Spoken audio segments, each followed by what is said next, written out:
আসসালামু আলাইকুম, শুভেচ্ছা সহ সবাইকে আমন্ত্রণ চ্যানেল আই সংবাদে। এখনকার সংবাদ আয়োজন নিয়ে আপনাদের সাথে আছে আমি আনিকা জাহিনী। বিস্তারিত সংবাদের শুরুতেই জানিয়ে দিচ্ছি ফ্রেশ নুডলস সংবাদ শিরোনামগুলো। প্রধানমন্ত্রীর দায়িত্ব নেওয়ার পর প্রথমবার বরিশালের পথে তারেক রহমান, সফরে বৃক্ষরোপণ সহ নানা কর্মসূচি। বর্ষা মৌসুমে এইচএসসি ও সমমানের পরীক্ষা নিয়ে ভোগান্তিতে শিক্ষার্থীরা, শিক্ষাবর্ষ শেষ হওয়ার আগে পরীক্ষা নিতে বিশেষজ্ঞদের পরামর্শ।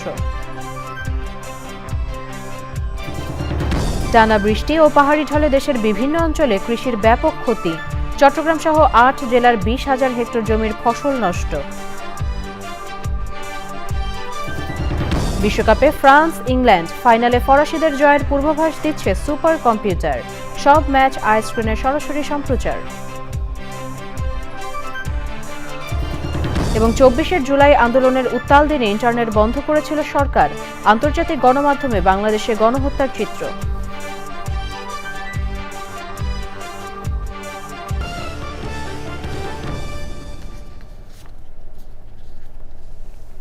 শুধু দর্শক, সংবাদ শিরোনামগুলো জানাচ্ছিলাম। এখনকার এই সংবাদ আয়োজন একই সঙ্গে চ্যানেল আইয়ের ইউটিউব চ্যানেল এবং চ্যানেল আইয়ের ওটিটি প্ল্যাটফর্ম আইস্ক্রিনের লাইভ স্ট্রিম হচ্ছে। যাচ্ছে বিস্তারিত সংবাদে। প্রধানমন্ত্রী হিসেবে প্রথমবার বরিশাল সফরে যাচ্ছেন তারেক রহমান। সকাল 6:30টার দিকে রাজধানীর গুলশানের বাসভবন থেকে সড়ক পথে বরিশালের উদ্দেশ্যে যাত্রা করেন প্রধানমন্ত্রী। সফরে খাল পুনঃখনন ও বৃক্ষরোপণ সহ বিভিন্ন কর্মসূচি রয়েছে। প্রধানমন্ত্রীর এই সফর নিয়ে বিস্তারিত জানতে রাহুল রায়ের কাছে যাচ্ছি, তিনি বরিশালে আছেন। রাহুল, প্রধানমন্ত্রী বরিশালে কখন পৌঁছাবেন আর বরিশালের আবহাওয়া এখন কেমন দেখছেন, আমাদেরকে বিস্তারিত জানান।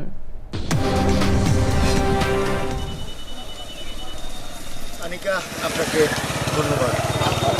আপনি যেটা বলছিলেন যে প্রধানমন্ত্রী হিসেবে তারেক রহমান বরিশালে আসছেন, আমরা দেখেছি যে তিনি প্রধানমন্ত্রী হিসেবে শপথ নেওয়ার পর থেকেই সারা বাংলাদেশের বিভিন্ন প্রান্তে যাচ্ছেন। নির্বাচনের যে অঙ্গীকার শুরু করে সেগুলো বিভিন্ন জায়গায় গিয়ে সেই কাজ করেছেন। এরই মধ্যে ফ্যামিলি কার্ড প্রদান শুরু হয়েছে, কৃষক কার্ড প্রদান শুরু হয়েছে, বৃক্ষরোপণ কর্মসূচি সহ যে অঙ্গীকারগুলো ছিল সবগুলোর কাজ শুরু হয়েছে। মাঝখানে তিনি চীন এবং মালয়েশিয়া সফরে গিয়েছিলেন বিদেশ সফরে। এই দেশের সরকারের আমন্ত্রণে তিনি গিয়েছিলেন। সেখান থেকে ফিরে তিনি ব্যস্ত সময় পার করেছেন। বলা যায় যে আবারও এই যে বাংলাদেশের বিভিন্ন প্রান্তে তার যে কর্মসূচিগুলো বাস্তবায়নের জন্য তিনি বিভিন্ন প্রান্তে যাচ্ছেন, সেটি আবার শুরু হলো আজকে ভোর 5:30। আমরা এখন আছি বরিশালের যে 30 গোডাউনের পঞ্চভূমি, এখানে তিনি বৃক্ষরোপণ কর্মসূচি রয়েছে। আপনি নিশ্চয়ই দেখতে পাচ্ছেন যে প্রধানমন্ত্রী আসবেন, সে তার জন্য নিরাপত্তা কর্মী যারা রয়েছেন, নিরাপত্তার দায়িত্বে যারা রয়েছেন তাদের তৎপরতা রয়েছে। নিশ্চিদ্র নিরাপত্তা এখানে নেওয়া হয়েছে।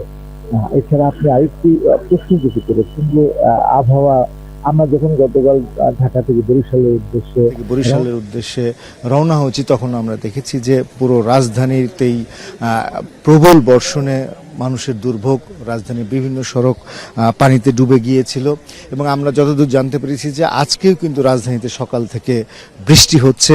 আজকেও যথারীতি সেই একই চিত্র। সকাল থেকে বৃষ্টি হচ্ছে, তবে প্রবল বর্ষণ না হলেও আপনি নিশ্চয়ই দেখতে পাচ্ছেন যে গুড়ি গুড়ি বৃষ্টি হচ্ছে। আমি এই বৃষ্টির মধ্যে আসলে সরাসরি চ্যানেলের দর্শকদের জানাচ্ছি বরিশালের এই অবস্থা। তবে এই বৃষ্টির মধ্যে যারা নিরাপত্তার দায়িত্বে রয়েছেন তারা তাদের কাজ চালিয়ে যাচ্ছেন। আমরা যারা সংবাদকর্মী রয়েছি আমরা কাজ করছি এবং কিছু যারা সাধারণ মানুষ তারাও কিন্তু এসেছেন। স্বাভাবিকভাবে প্রধানমন্ত্রী আসবেন, সাধারণ মানুষের মধ্যেও আনন্দ রয়েছে, কৌতূহল রয়েছে কখন প্রধানমন্ত্রী আসবেন। তবে তিনি বরিশাল শহরে আসার আগে গৌর নদীতে সেখানে বৃক্ষরোপণ কর্মসূচি রয়েছে। বৃক্ষরোপণ কর্মসূচির পরে তিনি সেখানে ফ্যামিলি কার্ডও প্রদান করবেন। এই দুটি কর্মসূচির পরে এখানে এসে তিনি বৃক্ষরোপণ করবেন। এছাড়া শিল্পকলা একাডেমিতে তার সাংগঠনিক সভা রয়েছে। আমরা এর আগেও দেখেছি যে তিনি বাংলাদেশের যেখানেই গিয়েছেন বেশ কিছু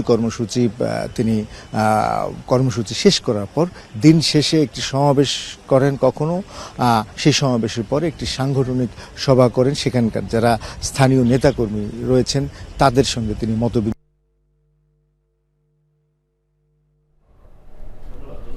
ধন্যবাদ রাহুল আপনাকে। রোববারের মতোই আজও সকাল থেকে রাজধানীতে ভারী বৃষ্টি হচ্ছে। এতে ভোগান্তিতে পড়েছেন এইচএসসি পরীক্ষার্থী এবং অফিসগামী ও কর্মজীবী মানুষ। শনিবার রাত থেকে শুরু হওয়া ভারী বৃষ্টিতে রোববার ঢাকার বেশিরভাগ এলাকায় ছিল পানির নিচে। আজ সকাল থেকে বৃষ্টি শুরু হওয়ায় আবারও দেখা দিয়েছে জলাবদ্ধতা। আজও সারা দেশে ভারী বৃষ্টির পূর্বাভাস দিয়েছে আবহাওয়া অধিদপ্তর।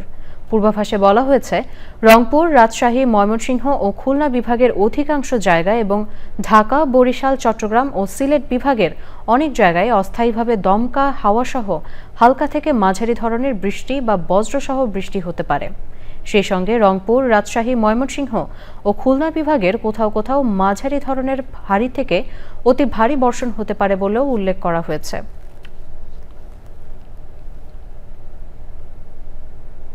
শিক্ষার্থীদের জীবনের অন্যতম বড় পাবলিক পরীক্ষা এইচএসসি ও সমমানের পরীক্ষা প্রতি বছর বর্ষা মৌসুমে হয়। প্রাকৃতিক দুর্যোগের কারণে কখনো কখনো পরীক্ষা স্থগিত হওয়ার ঘটনা ঘটে। এতে ভোগান্তিতে পড়েন শিক্ষার্থীরা। আর শিক্ষাবর্ষ শেষ হওয়ার আগেই পাবলিক পরীক্ষা নেওয়ার সুপারিশ করে আসছেন শিক্ষা বিশেষজ্ঞরা। মোস্তফা মল্লিকের রিপোর্ট। গত ২রা জুলাই শুরু হয়েছে ২০২৬ সালের এইচএসসি ও সমমানের পরীক্ষা। এবারই একযোগে ৯টি শিক্ষা বোর্ডে অভিন্ন প্রশ্নে পরীক্ষা হচ্ছে। অতিবৃষ্টির মতো প্রাকৃতিক দুর্যোগ আর জলবদ্ধতার কারণে এবার চট্টগ্রাম শিক্ষা বোর্ডের ৮ই জুলাইয়ের এইচএসসি ও সমমানের পরীক্ষা স্থগিত করা হয়। পরীক্ষার আগের রাতে ওই শিক্ষা বোর্ডের ৩টি জেলার পরীক্ষা ৩০ মিনিটের কম সময়ের ব্যবধানে স্থগিত ঘোষণা করা হয় আলাদা আলাদা নির্দেশনা দিয়ে। পরে গভীর রাতে পুরো চট্টগ্রাম শিক্ষা বোর্ডের অধীনে এইচএসসি ও সমমানের পরীক্ষা স্থগিত করার ঘোষণা আসে। দুর্যোগপূর্ণ আবহাওয়ার কারণে স্থগিত ঘোষণা করা হয় একই শিক্ষা বোর্ডের ১১ই জুলাইয়ের পরীক্ষা। সিলেট শিক্ষা বোর্ড ১১ই জুলাই পরীক্ষা নেওয়া সম্ভব বলে শিক্ষা মন্ত্রণালয়কে মতামত দিলে পরীক্ষা গ্রহণ করা হয়। বাংলাদেশ আন্তঃশিক্ষা বোর্ড সমন্বয় কমিটি বৈরী আবহাওয়ার কারণে চট্টগ্রাম শিক্ষা বোর্ডের সকল জেলার ১৩, ১৫ এবং ১৬ই জুলাইয়ের পরীক্ষাও স্থগিত করেছে। শিক্ষাবিদরা বলছেন, একাডেমিক ক্যালেন্ডার যথাযথ অনুসরণ না করার কারণেই শিক্ষার্থীদের ভোগান্তিতে পড়তে হয়। বোর্ড এবং শিক্ষা মন্ত্রণালয় এরা যদি পরিকল্পনা করতো যে ধাপে ধাপে তাদের এই সময়টা কমিয়ে আনা যাবে, কেন আমরা জানুয়ারিতে এসএসসি পরীক্ষা নিতে পারবো না, বা জানুয়ারি শেষে বা ফেব্রুয়ারি যখন এইরকম বৃষ্টির মৌসুম থাকে না, বন্যার সম্ভাবনা থাকে না, জলোচ্ছ্বাসের সম্ভাবনা থাকে না, এই জিনিসটাকে অ্যাভয়েড করবো। কিন্তু সেই পরিকল্পনার জায়গাটা কিন্তু আমাদের নাই। কোয়েশ্চেন যেটা, সেটা হচ্ছে যে শিক্ষা সংশ্লিষ্ট যারা আছে, শুধু শিক্ষা না, বাংলাদেশের সর্বক্ষেত্রে যারা আছে, এটা শুধু তারা চাকরি করছে, তারা যেটা নিয়ে চিন্তা করবে, এটা কন্টিনিউয়াস ইমপ্রুভমেন্ট করবে, এটাকে জাতিকে একটা জায়গায় নিয়ে যাওয়ার চেষ্টা করবে, সেই জায়গাটাই কিন্তু আমাদের কেউ নাই। তিনি বলছেন, প্রথম থেকে নবম শ্রেণী পর্যন্ত একজন শিক্ষার্থী নির্দিষ্ট সময়ে সব ধাপ পার করতে পারলেও দশম থেকে একাদশ এবং দ্বাদশ শ্রেণী থেকে অনার্স প্রথম বর্ষে যেতে নির্ধারিত সময়ের চেয়ে ৬ থেকে ৮ মাস বেশি সময় লাগে। একাডেমিক ইয়ার কিন্তু 2 বছর, হ্যাঁ, দ্যাট মিনস 9-10, তার তো আর বাড়তি সময় দেওয়ার দরকার নেই। সেম অ্যাজ ইন্টারমিডিয়েটও তাই, তার 11-12 ক্লাস করে তারপর তো সে পরীক্ষা দিয়ে ওর ভিতরে বেড়ে যাবে। ওখানে কিন্তু 2 বছর শিক্ষা ধরা হচ্ছে, কিন্তু সেটা আমাদের যে 2.5 বছরে চলে যাচ্ছে বা আরও পরবর্তী সময় চলে যাচ্ছে, এটা কিন্তু বাচ্চাদের জন্য বা শিক্ষার্থীদের জন্য কিন্তু এই সময়টা তাদের জীবন থেকে হারিয়ে যাচ্ছে। শিক্ষা এবং প্রাথমিক ও গণশিক্ষা মন্ত্রী সংবাদ সম্মেলনে বলেছেন, পরিস্থিতির উন্নয়নে কাজ করছে সরকার। 2027 এসএসসি পরীক্ষা আমরা 7ই জানুয়ারি থেকে শুরু করছি এবং আমরা এই 2027 এসএসসি পরীক্ষাও আমরা রুটিন সহ 1.5 বছর আগেই ডিক্লেয়ার দিয়ে দিয়েছি, যেন ছাত্রছাত্রীরা প্রস্তুতি নিতে পারে। That is our next step. ইনশাল্লাহ আপনারা দেখতে পাবেন। স্থগিত হওয়া পরীক্ষাগুলো পরবর্তীতে নেয়ার ঘোষণা দিয়েছে বাংলাদেশ আন্তঃশিক্ষা বোর্ড সমন্বয় কমিটি। এবার সব বিভাগে মোট 77টি বিষয়ে 21 দিনে পরীক্ষা শেষ হওয়ার কথা রয়েছে। Mostafa Mallik, channel I, Dhaka. টানা বৃষ্টি ও পাহাড়ি ঢলে দেশের বিভিন্ন অঞ্চলে কৃষিতে ব্যাপক ক্ষয়ক্ষতি হয়েছে। ডুবে গেছে ফসলি ক্ষেত, মাছের পুকুর ও গবাদি পশুর খামার। প্রাথমিক হিসাবে 8 জেলার প্রায় 20,000 হেক্টর জমির ফসল ক্ষতিগ্রস্ত হয়েছে। এর মধ্যে সবচেয়ে বেশি ক্ষতি হয়েছে চট্টগ্রামে। বিস্তারিত জানাচ্ছেন শাইখ সিরাজ। মৌসুমী বায়ুর প্রভাবে টানা বর্ষণে দেশের বিভিন্ন অঞ্চলের ফসলি জমি পানিতে তলিয়ে গেছে। চট্টগ্রাম, কক্সবাজার, রাঙ্গামাটি, বান্দরবান, খাগড়াছড়ি এবং পাশাপাশি বগুড়া, নওগাঁ, মৌলভীবাজার ও হবিগঞ্জের কৃষকও ক্ষতির মুখে পড়েছেন। কৃষি সম্প্রসারণ অধিদপ্তরের প্রাথমিক তথ্য অনুযায়ী 6 থেকে 11 জুলাই পর্যন্ত অতিবৃষ্টিতে 8 জেলার প্রায় 20,000 হেক্টর ফসলি জমি ক্ষতিগ্রস্ত হয়েছে। এর মধ্যে শুধু চট্টগ্রামেই প্রায় 15,911 হেক্টর জমির আউশ, আমনের বীজতলা, শাকসবজি এবং অন্যান্য ফসল নষ্ট হয়েছে। খেতে ওই বয়হুড়ে খেতে ওই আছে ওই শশা খেতে আর আছে ওই লাউ খেতে প্রায় 7-8 লাখ টাকার মতন ধ্বংস হয়ে গেছে। আমাদের অনেক ক্ষতি হয়েছে, ধান চলে গেছে, ব্যাংকের থেকে টাকা উঠাইয়া করতেছি এর কৃষি ক্ষেত্রে এই অবস্থা, সবাই কৃষি একরকম। আমরা গরিব মানুষ, কৃষক মানুষ, আমরা খাস করে খাই। যারা করছিল গরিব মানুষ ধান খেত, সবজি খেত, খুশি নাই। বীজ এখন পানির তলে শরীর দিয়ে পানি নামিয়ে কুলাইতে পারতে আছে না। এখন আমরা কি করবো, আল্লাহ যদি রক্ষা করে, এছাড়া কোনো আমাকে কোনো পথ নাই। সবগুলি সবজি এগুলো সবগুলি পানিতে বাসায় নিয়ে গেছে। কমতে কম 6-7 লাখ টাকার কম নয়, একদম কম হইলে 6-7 লাখ টাকা একদম পানি নিচে চলে গেছে। শত শত মানুষ, আপনারা তো দেখতেছেন, এখানে দেখেন কি পরিমাণ দিয়ে ক্ষতি হয়েছে, এটা আমরা বলার বাইরে। মানে কৃষির পাশাপাশি মৎস্য খাতেও বড় ধরনের ক্ষতি হয়েছে। চট্টগ্রামে প্রায় 100 কোটি টাকার মাছের ক্ষতি হয়েছে। বন্যার পানিতে প্রায় 10,000 পুকুর এবং খামার থেকে মাছ এবং পোনা ভেসে গেছে। আরও কয়েকদিন বৃষ্টি অব্যাহত থাকতে পারে বলে জানিয়েছে আবহাওয়া অধিদপ্তর। পানি কমলে কৃষিসহ সার্বিক ক্ষয়ক্ষতির প্রকৃত চিত্র স্পষ্ট হবে। শাইখ সিরাজ, চ্যানেল আই। এবারে আনোয়ার ইস্পাত ফিফা বিশ্বকাপ 2026।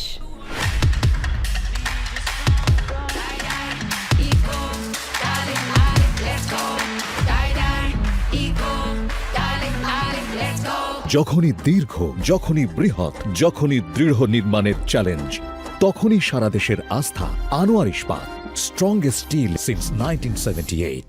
ঘরের চালের স্থায়ী সমাধান আনোয়ার সিমেন্ট শীট, টেকে যুগ যুগ, ভীষণ মজবুত, সহজে ভাঙে না। আনোয়ার সিমেন্ট শীট সব সিজনেই ফিট। বিশ্বকাপের সেমিফাইনালে ফুটবল শক্তির 4 পরাশক্তি ফ্রান্স, স্পেন, ইংল্যান্ড ও আর্জেন্টিনা শেষ 4-এর লড়াইয়ে মুখোমুখি হতে যাচ্ছে।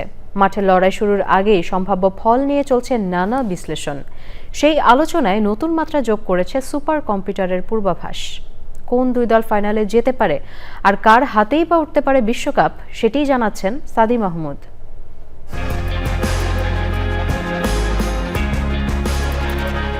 বিশ্বকাপের সেমিফাইনালে ফিফা র্যাঙ্কিংয়ের শীর্ষ 4 দল ফ্রান্স, স্পেন ও ইংল্যান্ডের পর চতুর্থ দল হিসেবে শেষ 4-এ জায়গা পেয়েছে আর্জেন্টিনা। বিশ্বকাপের দীর্ঘ ইতিহাসে এর আগে কখনো ফিফা র্যাঙ্কিংয়ের সেরা 4 দল একসঙ্গে সেমিফাইনালে ওঠেনি। মজার বিষয় হচ্ছে এই 4 দলের সবাই এর আগে বিশ্বকাপের শিরোপা ঘরে তুলেছে। এবার সেমিফাইনালের 4 দল নিয়ে পূর্বাভাস দিয়েছে সুপার কম্পিউটার অপটা। জানিয়েছে ফাইনালে যেতে পারে কোন 2 দল। অপটা হিসাব কষে জানিয়েছে এবার ফাইনাল হতে পারে অল ইউরোপীয়, অর্থাৎ ফাইনাল খেলতে পারে ফ্রান্স ও ইংল্যান্ড। সে হিসেবে সেমিফাইনালে বাদ পড়বে স্পেন ও আর্জেন্টিনা। আর চ্যাম্পিয়ন হওয়ার দৌড়ে ফ্রান্সকে সবার উপরে রেখেছে অপটা। যদিও এর আগে 6 বার বিশ্বকাপের সেমিফাইনালে খেলে কখনো হারেনি আর্জেন্টাইনরা। সুপার কম্পিউটার বলছে এবার ফ্রান্সের চ্যাম্পিয়ন হওয়ার সম্ভাবনা 34.05%। দ্বিতীয় অবস্থানে আছে স্পেন। এই দলটির চ্যাম্পিয়ন হওয়ার সম্ভাবনা 23.45%। তৃতীয় অবস্থানে থাকা ইংল্যান্ডের চ্যাম্পিয়ন হওয়ার সম্ভাবনা 21.94%। আর আর্জেন্টিনার চ্যাম্পিয়ন হওয়ার সম্ভাবনা 20.55% বলছে অপটা। নানা সমীকরণ মিলিয়ে সাধারণত মুখোমুখি 2 দলের মধ্যে জয়ী কে হবে তা নির্ধারণ করে সুপার কম্পিউটার। সেমিফাইনালে ইংল্যান্ডকে পাওয়ার আগ পর্যন্ত চ্যাম্পিয়ন হওয়ার দৌড়ে আর্জেন্টিনাকে তৃতীয় অবস্থানে রেখেছিল অপটা। তবে ইংল্যান্ড সেমিফাইনালে ওঠায় বদলে গেছে সমীকরণ, কারণ বিশ্বকাপের আসরে এর আগে 5 বার মুখোমুখি হয়েছে ইংল্যান্ড আর্জেন্টিনা। এর মধ্যে পরিসংখ্যানে এগিয়ে ইংল্যান্ড, তাই অপটার পূর্বাভাসেও এগিয়ে আছে ইংলিশরা। শেষ পর্যন্ত সুপার কম্পিউটারের পূর্বাভাস কতটা বাস্তবে মেলে, নাকি মাঠের লড়াইয়ে বদলে যাবে সব হিসাব নিকাশ, সেই উত্তর মিলবে সেমিফাইনাল ও ফাইনালের পরই। এখন শুধু অপেক্ষা বিশ্বকাপের মঞ্চে শেষ হাসি হাসে কোন দল।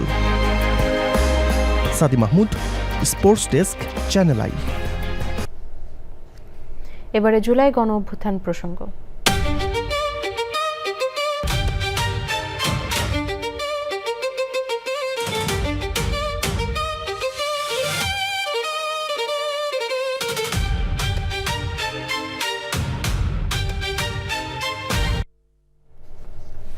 2024 সালের জুলাই আন্দোলনের উত্তাল দিনগুলোতে ইন্টারনেট বন্ধ করে দিয়েছিল সরকার।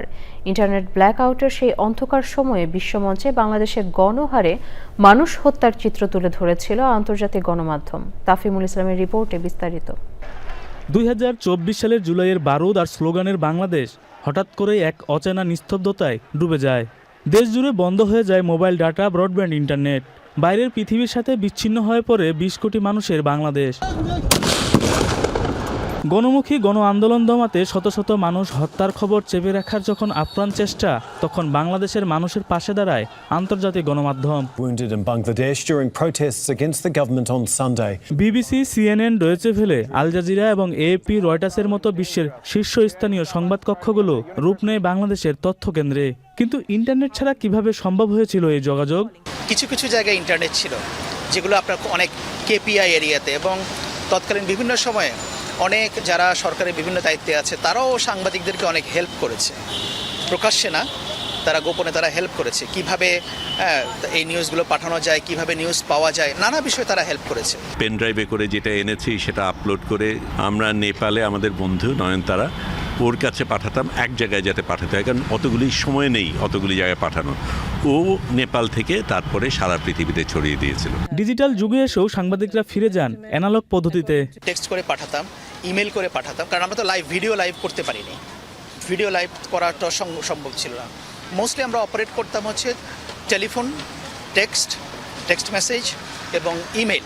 আরেকটা প্রস্তুতি আমাদের ছিল যে এখান থেকে ভিডিও বা ছবি বা অন্য যে বিষয়গুলো আছে, যে দিনাদিন আমরা যদি সীমান্তে পাঠাতে পারি তো আমাদের যারা কলকাতা করেসপন্ডেন্ট আছে তারা ওখানে হ্যান্ড ওভার করবো সীমান্তে, সেখান থেকে তারা পাঠাবে। এই ধরনের একটা প্রস্তুতি আমরা নিয়ে রেখেছিলাম। ইন্টারনেট না থাকায় ছিল গুজব ছড়ানোর শঙ্কা, কিন্তু আন্তর্জাতিক সংবাদ মাধ্যমগুলোর শক্তিশালী সোশ্যাল মিডিয়া টিম কৃত্রিম বুদ্ধিমত্তা এবং স্যাটেলাইট ইমেজ ব্যবহার করে প্রতিটি ভিডিওর সততা নিশ্চিত করে তা প্রচার করে।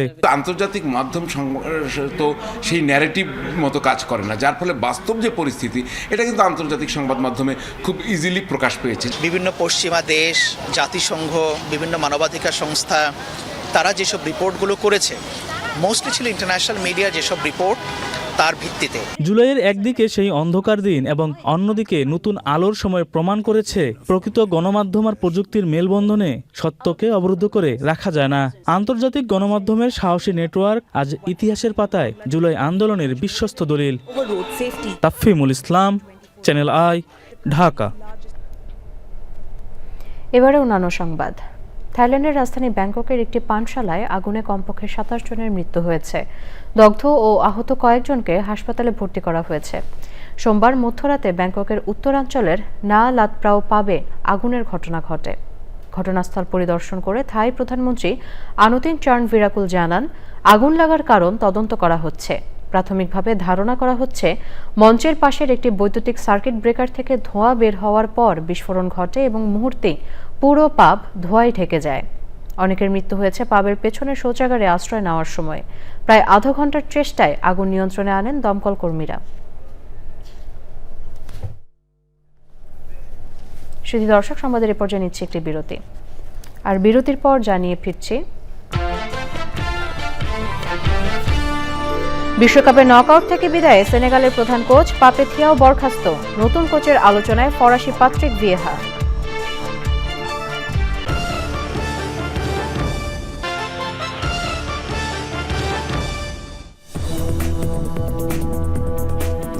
বিরতির পর স্বাগত আরও একবার চ্যানেল আই সংবাদে। এবারে নিটোল টাটা কৃষি সংবাদ।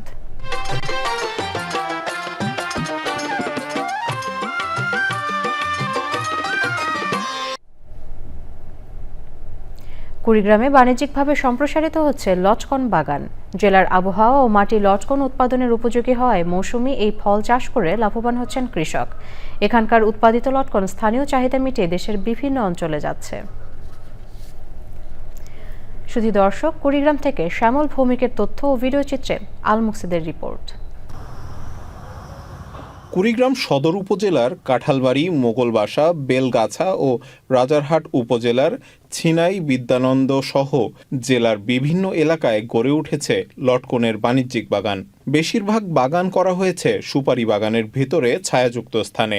আমার বাগানে 500 গাছ আছে। গত বছর আমি 2,70,000 বেচেছি। এবার বেশি 5 লাখ, এবার ফলন বেশি। কি করছি 50,000, হয়তো বা 50,000 আরো 20-30,000 কামাই যাবে। পুষ্টিগুণ সম্পন্ন ও অপেক্ষাকৃত কম দামের এই ফলের চাহিদা বাড়ছে দিন দিন।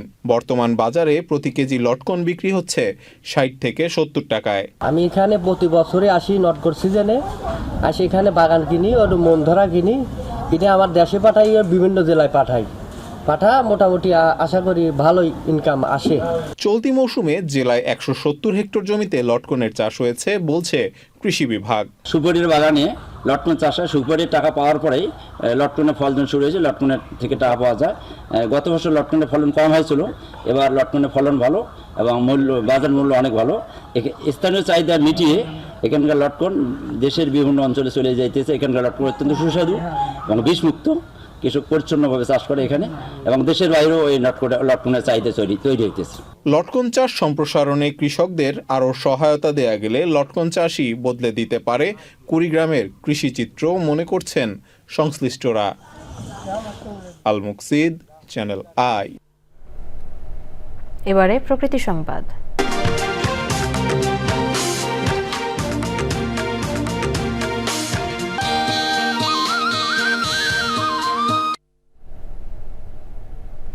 বিভিন্ন সশস্ত্র দস্যু বাহিনী সক্রিয় হয়ে ওঠায় আবারও অশান্ত সুন্দরবন। ঘটছে পর্যটক সহ জেলেদের অপহরণের ঘটনা। দস্যু দমনে চলছে কোস্টগার্ডের কঠোর নজরদারি ও গোয়েন্দা তৎপরতা এবং নিয়মিত অভিযান। এতে আত্মসমর্পণ করছে বনদস্যুরা। আলামিনের তথ্য ও ভিডিও চিত্রে আফরোজা হাসির রিপোর্ট। 2018 সালে 32টি বনদস্যু বাহিনীর 350 সদস্যের আত্মসমর্পণের পর দস্যুমুক্ত ঘোষণা করা হয় সুন্দরবনকে। তবে 2024 সালের শেষের দিকে আবারও সক্রিয় হয়ে ওঠে বনদস্যুরা। আত্মসমর্পণ করা দস্যুদের আবারও অনেকেই ফিরছেন অপরাধ জগতে। অশান্ত হয়ে উঠছে সুন্দরবন। অনিশ্চয়তা ও নিরাপত্তাহীনতায় বনজীবী, জেলে আর পর্যটকরা। সংকট নিরসনে চলছে কোস্টগার্ডের operation restore peace in Sundarban এবং অপারেশন ম্যানগ্রোভ শিল্ড বিশেষ অভিযান। এতে আত্মসমর্পণে বাধ্য হচ্ছে বড় জাহাঙ্গীর সহ বিভিন্ন বাহিনীর বনদস্যুরা। সুন্দরবনে সক্রিয় বিভিন্ন দস্যু বাহিনী বর্তমানে ব্যাপকভাবে কোণঠাসা হয়ে পড়েছে। কোস্টগার্ডের কঠোর নজরদারি, গোয়েন্দা তৎপরতা ও নিয়মিত অভিযানের ফলে দস্যুরা তাদের কার্যক্রম পরিচালনা করতে ব্যর্থ হচ্ছে। বড় জাহাঙ্গীর বাহিনীর 3 জন সক্রিয় সদস্য দল থেকে বিচ্ছিন্ন হয়ে কোস্টগার্ডের নিকট আত্মসমর্পণের সিদ্ধান্ত গ্রহণ করে। পর্যটন, জীববৈচিত্র্য, জেলে ও বনজীবীদের নিরাপত্তায় অপরাধীদের বিরুদ্ধে ব্যবস্থা নেওয়ার তাগিদ বিশ্লেষকদের। আফরোজা হাসি, প্রকৃতি ও জীবন ডেস্ক, চ্যানেল আই। যাচ্ছি খেলার খবরে।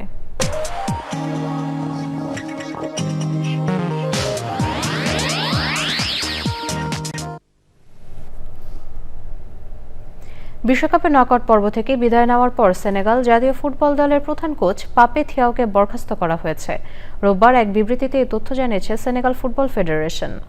ফ্রান্সের বিশ্বকাপ জয়ী মিডফিল্ডার পাত্রিক ভিয়েহাকে নতুন কোচ হিসেবে নিয়োগ দিতে পারে আফ্রিকার এই দলটি। 45 বছর বয়সী পাপে থিয়াও সেনেগালের সাবেক আন্তর্জাতিক ফুটবলার। তিনি 2024 সালে জাতীয় দলের প্রধান কোচের দায়িত্ব নেন। তার অধীনে গত জানুয়ারিতে সেনেগাল আফ্রিকা কাপ অফ নেশনসের শিরোপা জিতেছিল। তবে মরক্কোর বিপক্ষে বিশৃঙ্খল ফাইনালে মাঠ ছেড়ে চলে যাওয়ার শাস্তি হিসেবে পরে তাদের সেই শিরোপা কেড়ে নেওয়া হয়। সবশেষে ফ্রেশ নুডল সংবাদ শিরোনামগুলো জানিয়ে দিচ্ছি আরও একবার। প্রধানমন্ত্রীর দায়িত্ব নেওয়ার পর প্রথমবার বরিশালের পথে তারেক রহমান, সফরে বৃক্ষরোপণ সহ নানা কর্মসূচি।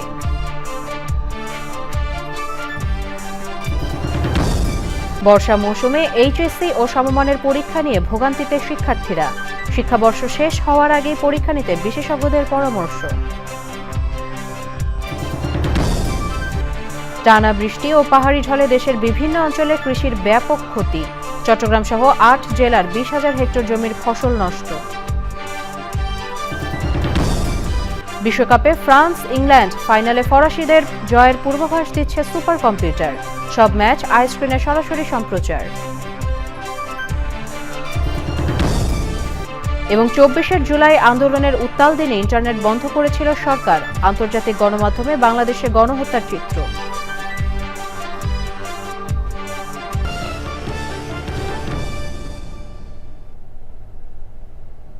শুধু দর্শক, দেশের সবচেয়ে জনপ্রিয় টেলিভিশন চ্যানেল আইয়ের সর্বশেষ সংবাদ জানতে ভিজিট করুন channel-i-online.com-এ। আমাদের সোশ্যাল মিডিয়া প্ল্যাটফর্মগুলোর পাশাপাশি যুক্ত থাকুন ওটিটি প্ল্যাটফর্ম আই স্ক্রিনের সাথে। বিশ্বকাপের সবগুলো ম্যাচ দেখা যাচ্ছে চ্যানেল আইয়ের জনপ্রিয় ওটিটি প্ল্যাটফর্ম আই স্ক্রিনে। পরবর্তী সংবাদ দেখার আমন্ত্রণ রইল। সবাইকে ধন্যবাদ।